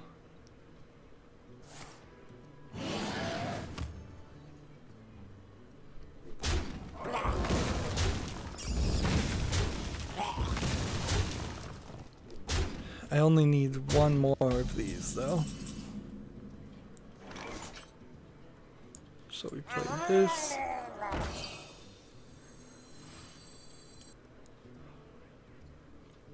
And then we play this. And then we play this. And we're done.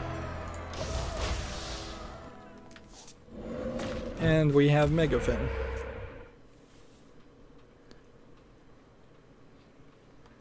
There have been times when I played this where it's not just a instance of getting a quick victory by playing a bunch of cheap Murlocs, which is the majority of what I was doing when I was playing Murlocs before. There are now actual cases where this unlocks more possibilities.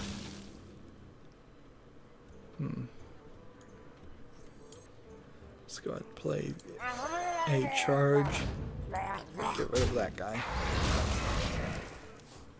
Explosive Trap. If it was Freezing Trap, that would actually be rather interesting. Playing the one like this wouldn't be terrible. Do I have any of the Murlocs that give other Murlocs +1/+1?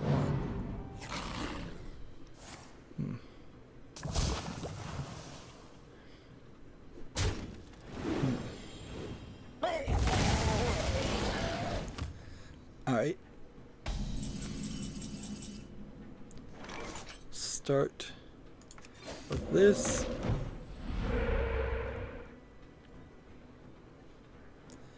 And that.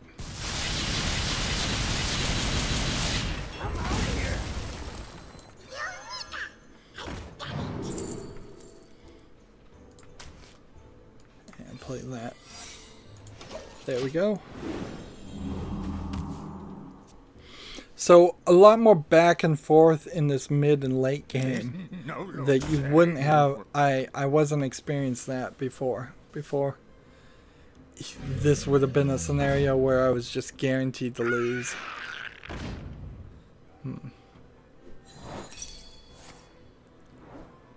Get down!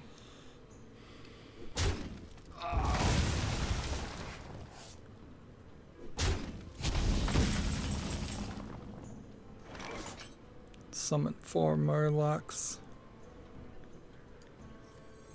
And then give them all extra health. And then attack. Job's done.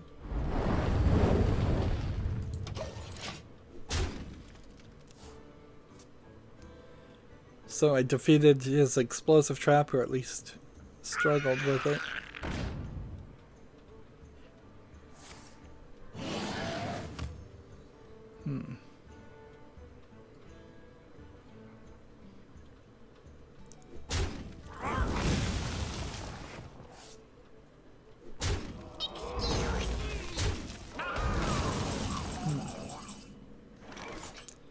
Play this.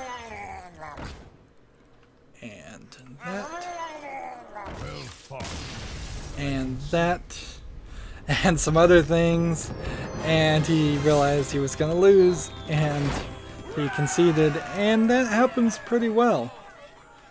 So 54% right now, playing that a lot more than anything else as far as trying to get up on ranked in standard play. Maybe I'm wrong to be playing in standard play. I'd like some feedback on that too. It certainly wouldn't... If it's easier because nobody really cares to play in wild play, I would prefer to play in wild play. But I don't know. So I've got a rank 18 foot thing. Ideally, I'd like to get to rank 20 in rank play for the European and Asian accounts also, just so I get the card back each month. But that's a lot of extra work. Anyways, that's going to be it for this recording. Stay tuned if you're watching live. As always, I ask you to like, share, subscribe, comment, and watch every second of my videos. If you want to friend or follow me on basically any social media sites, there's a whole bunch of links down below. Thank you for watching. Have a good evening.